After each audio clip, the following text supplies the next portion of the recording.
Alright, so we're going to get this P11 head done. I just got done doing this 850 head, so perfect timing to whip out this 750. It should be pretty easy. The seats look good.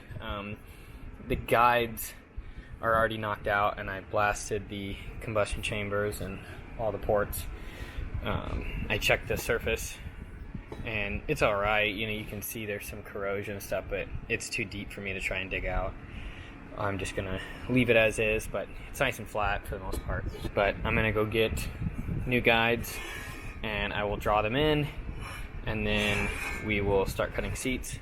New guides are in. I used that draw tool and pulled them in. They were nice and tight. I went with +2s because they had been replaced once before, and they were still standard. So when I beat them out, they were kind of on the loose side.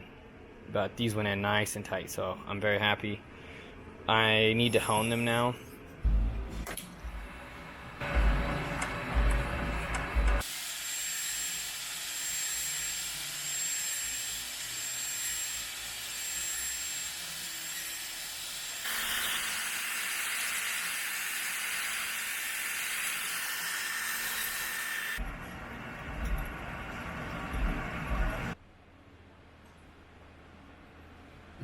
You'd think by now I would have a cool fixture for holding all my different heads, but I refuse to take the time to do that. One day I'm sure I will, but for right now I just bolt these blocks to the tops and then just vice them to the Goodson plate here. So it works. It's not like I'm putting a crazy amount of pressure on the seats when I'm cutting them, so it is what it is. But I always throw a vise or a C-clamp or something and then hold it down. But I think I showed this in one other video. This isn't like an accurate way of measuring anything, but it's a fun visual. If you take like a gauge pin that's the exact size you were shooting for, you can see I've got perfect clearance on it. It's airtight when I plug the bottom, but you get the idea. It's a fun visual. It's better than just, you know, showing a it's better than showing like a micrometer or something. That's not very much fun. This is more of a fun visual. I just wanted to show you the first little cleanup of the 45. I really like Norton heads. They always seem to cut nicely and quickly. Triumphs I have to chase a lot, and it's annoying. They weren't very good to begin with, but the seats in Nortons are always better. And for some reason, I've seen way less pocketed ones than you do with Triumphs. There's a lot of meat left on these. The exhaust sides are pitted pretty good, so it'll take a little while to get that texture out and get a nice clean face on them, but I just thought I'd show you that very first 45.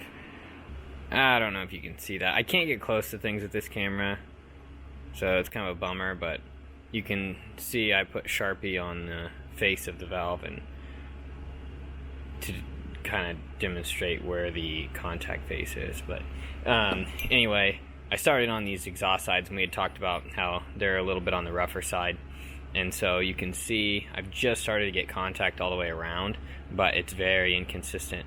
There's highs and lows. The pitting is not crazy deep, but deep enough, so I'm going to start digging away at those a little bit more.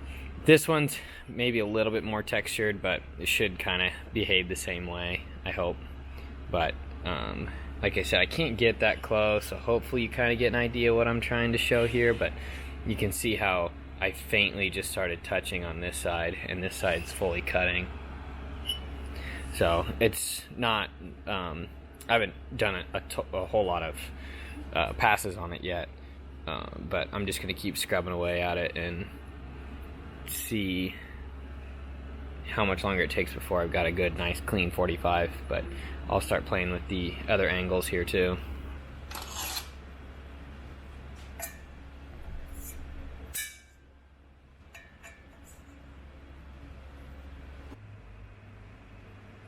All 4 seats are cut. They look nice. I narrowed up the 45, you know, way more than what it was originally. Looks kind of messy right now. I need to clean everything up, but I'm happy with it. Again, I don't know if you can even see, but here's like one intake and one exhaust. You can kind of see my contact patches, nice and even, pretty narrow.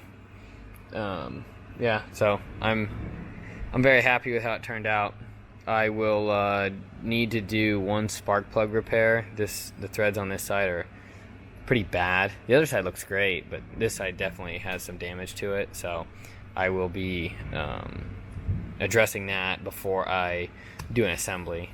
And I'll probably touch up this gasket surface one more time. But yep, I'm happy.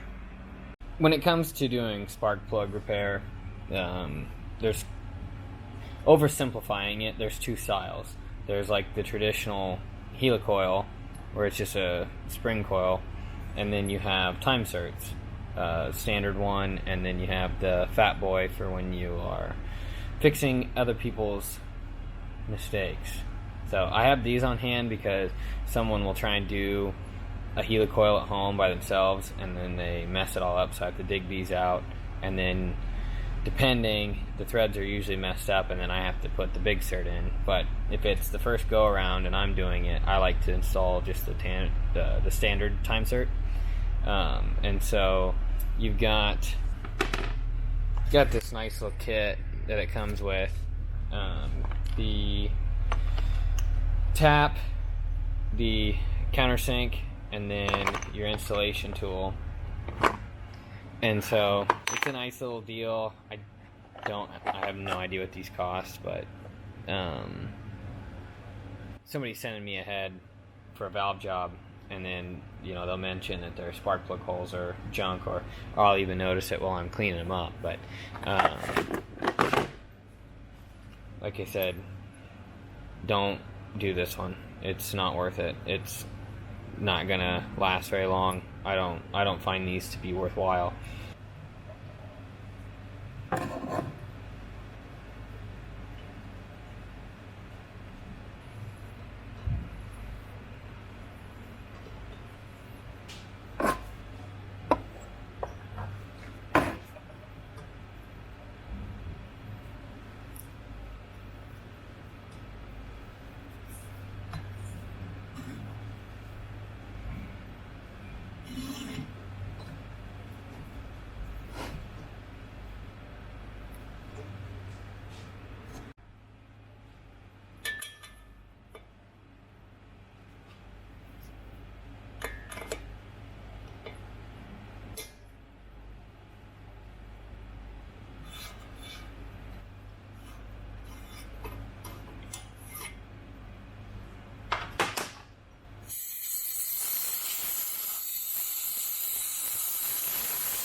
Well, that's what you want to see, that flush top.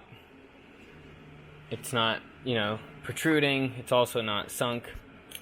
It's a good surface for that spark plug to seat against, but this and this are the exact same height, so just a nice blend right into it. So I have had really good luck with these.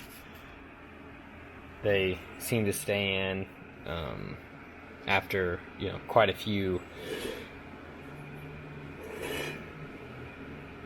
They seem to stay in after people pulling them, you know, quite a few times, pulling plugs and stuff. But typically I would do both sides, but this side just looks, you know, in really good shape. So I'm not going to take away from the integrity of the aluminum threads, you know, just to put a sleeve in. So the guy who owns this now is pretty competent, so I'm not super worried about him ruining them. But this side needs to be done, and it's all finished up. So now I can put the valves and springs back in, and then rockers, and we'll be ready to kind of finish this engine up.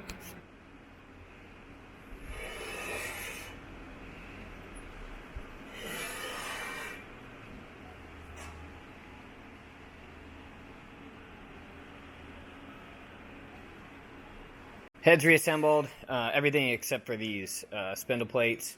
I need to go get some gaskets for them. But I've got the mushroom adjusters, which you can't see. I like the mushroom adjusters. They're a decent little upgrade. Definitely make the contact with your valve a little bit, I don't know, less strenuous. But yeah, and they're easier to adjust in my opinion. So head's done. I will start in on the kind of final assembly of the engine. I'm going to put the cylinders on, and then I'm going to put together the timing chest, all of that. So very happy with this head, the way it turned out. Everything looks good.